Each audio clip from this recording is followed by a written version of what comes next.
Hello and welcome to another video. Today we're going to be doing 1091, shortest path in a binary matrix. So you're given an m times n binary matrix grid and you want to return the length of the shortest clear path in the matrix. If there isn't a clear path, then you want to return -1. And a clear path is a binary matrix. In the binary matrix is the path that goes from the top left cell to the bottom right cell. Okay, so just taking a look at the example here, we can see that we have 0, 1, 1, 0, and the clearest path over here is from 0 to 0. Same thing with this one, the clearest path from here, 0, 0, 0, 0, 0, 0, we want to go this way, and have this reach from the top left to the bottom right. So I guess there's a couple of ways that we could do this. This looks straight away like some sort of like searching, where you'd have to do like either like a BFS or a DFS. I think in terms of which one specifically we should probably use a BFS because we want it to be able to like look and see what the best possible option is at any given moment, or just basically traverse through every single possible combination at the same time, instead of going deep and checking to see whether like one path works and having to like go all the way back and trying whether or not trying other paths to see if they work. So I guess just like a kind of a game plan that we can do is we first do a BFS. BFS adding all the children of the current value of the current node, starting from the top right. Starting from the top right, and then what we do next is we keep going, and after we finish a specific thing, we don't want to go back from it, so we want to mark. After visiting a node, we want to mark it as visited. And then basically just keep traversing forward until you reach the very end, and then take once you reach the final path, like once you reach the bottom right, that's what you're gonna have to return as your final answer. So the length of the actual path itself. So if that kind of makes sense, I'll go ahead and begin implementing it now. So what I'm gonna do is I'm gonna have to do a deck, or a queue is a deck, and then we want to initialize this with the coordinates at the bottom right over here. So from here, what we want to do, okay, so we want to have the coordinates, so 0, 0, and we also want to keep the current path of the path of the current one. So because this counts as an example over here, what we want to do is we want to have it equal to 1 first. We want to initialize it with 1. From there, what we want to do is for v in for every single value in while the queue exists, you want to do q dot we want to do for we should actually initialize this and have it be an array with that value as its initial one. From here, what we want to do for I in range length of q, what you want to do is you want to have cur equals deck dot pop left, and then from this, as we pop the current from the queue, what we want to do is we want to check to see if any of its 8 directionally connected neighbors are equal to are going to be equal to 1, or are going to be equal to 0. So we want to do if cur for I in, or for x y in, and then we do from here what we want to do is we want to actually pop out the coordinates I, j, and then depth. So from here, what we want to do for x, y in I plus 1, I minus 1, what is this? I plus 1 j, I minus 1 j. Hold up, let me think. Okay, in this list of I plus 1 j, I minus 1 j, I j plus 1, I j minus 1, I plus 1 j plus 1, I minus 1 j minus 1, and then we have, yep, that's 1, 2, 3, 4, 5, 6, and we have to do the I plus 1, j minus 1, and then I minus 1, j plus 1.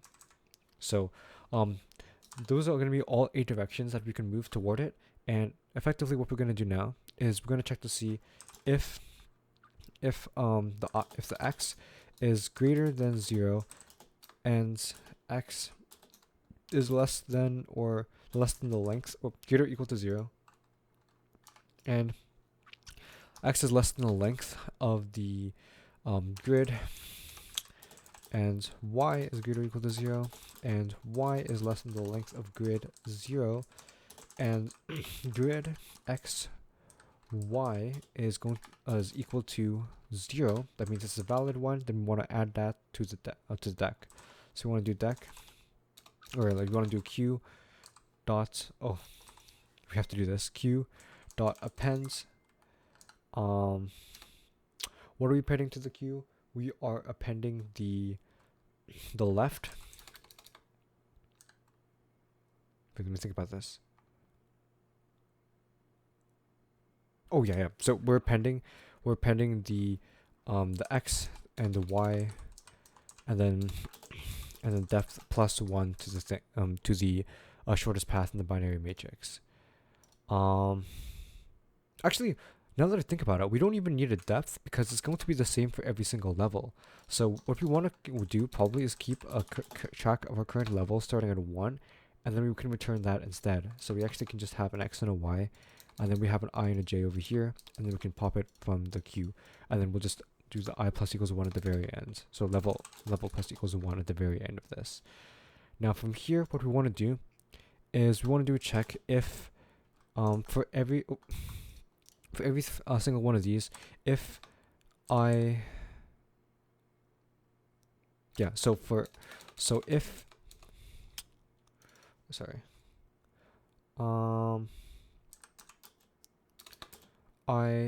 for this one we want to check to see whether or not there's anything actually being popped from the queue. So we want to do if I and j. So if those exist, then we want to run all of this. And then before that, we actually want to also check to see if grid I j is equal to, okay, so if I is equal to length of grid minus 1 and j is equal to length of grid minus 1, so if they're both equal to the very end, then we can go ahead and return the level. Otherwise, we can go ahead and go through for every single element here, keep moving on, and then appending it as part of its children. Or like we keep appending it to the queue. At the very end of this, we can also just return the level. Now, just let me think about this and see if this works. So we start off at level 1, and then if we just do like a quick run through, we start off at level 1, and we initialize a deck with 0, 0, because that's going to be our current coordinate over here. Next thing we're going to want to do is going to add adirectionally all the elements, only if it's the grid x and y is going to be equal to 0, and if it's within the bounds. And the only one that matches the criteria is the second one. So you add that to the queue. You're going to add what is that, like 1, 0, like 0, 1, yeah, or like 1, 0, yeah, we add 1, 0 here, and then from this one we move on and we append it to the next one. So we add 2 to the level, and then from here what we do is we pop it again and we check to see if the ij exists. Yes, it does. If I is equal to the length of grid minus 1, j is equal to the length of grid minus 1, yes it is, we return the level. So this should work. Let me just go ahead and run this just to verify. Okay, for this one we're getting the level is equal to 2 when you're supposed to be expected 4. Oh, we need to return minus 1 if there isn't a clear path at all. Oh, that's one thing we have to do actually. We also want to, same thing, we have to do this after you visit a node. You want to mark it as visited. So you want to do q.appends, and then you want to do grid x and y, and you want to have this equal to be equal to 1, so you don't encounter that thing again. That's not going to fix our issue though for here. If you output 2 and output 1, actually maybe it might. Okay, so for this one, it's equal to 1. Let's see, we're making a mistake here. We're popping from the left the deck here, and then we're checking to see if I and j exists. Then we return the level. Length of grid 0 minus 1 0, and then we return level for x and y in I plus 1 j I minus 1 I j plus 1 I j minus 1 I plus 1. It does look fine, and if x is equal to 0, this is actually inside the for loop, and we only want to move forward for every single level after you finish this. So I think that should be outside of it. Let me think what else. You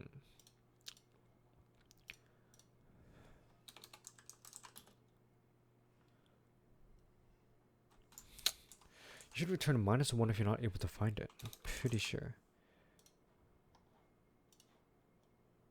Yeah. So I just got a message. Let's see. Q dot pop left.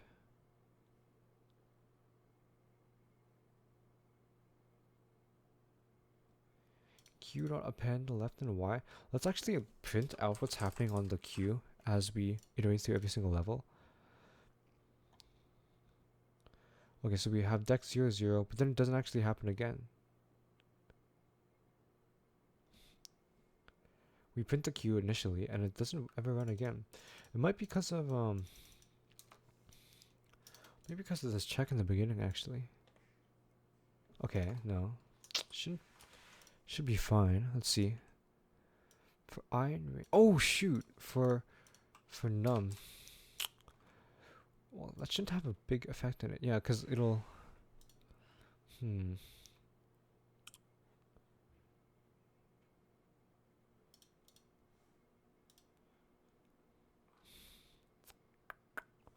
Grid, length of grid, and grid x and y. Oh, is equal to 0.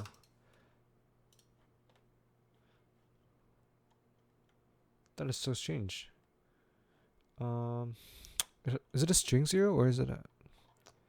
Have a look here.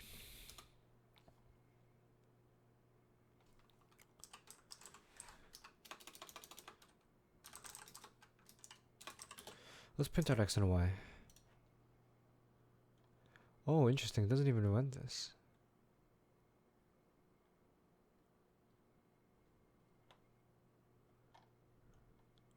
That's very interesting. While the Q exists, and it does, for every number in the range, you want to pop the left.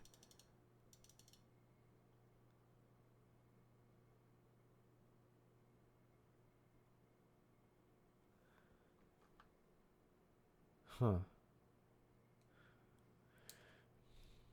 That is so strange. Oh, okay. So ing doesn't necessarily have to exist for this one. Remove the prints. And then for this one, we have 3. 4 when you expected -1.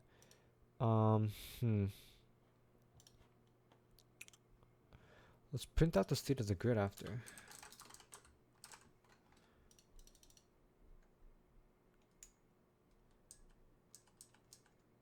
Because if it's at any point, then it should be able to see. This prints it out.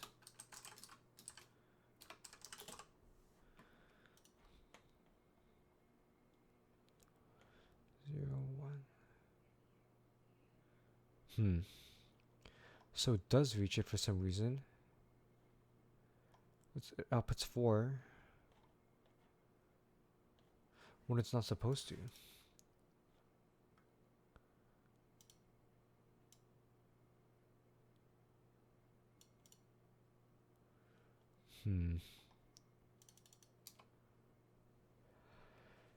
For x, y, and the following.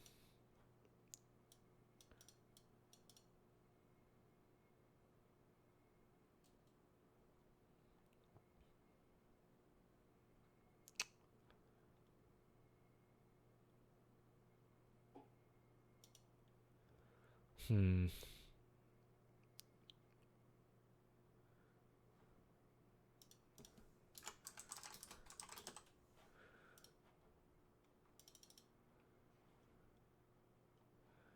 Zero, one.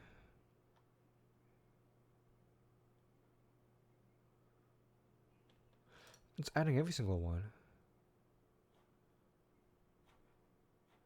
That doesn't make sense. Oh, wait a minute. We have to do a check to see if if if the grid 0 0 is equal to 1, or grid length of grid 0 minus 1 and minus 1 is equal to 1. And we want to return -1 because that means it's not a valid possible combination. I think that should be the edge case. Oh, edge case that we're missing. Let's see, grid. Unsupported type, listen int.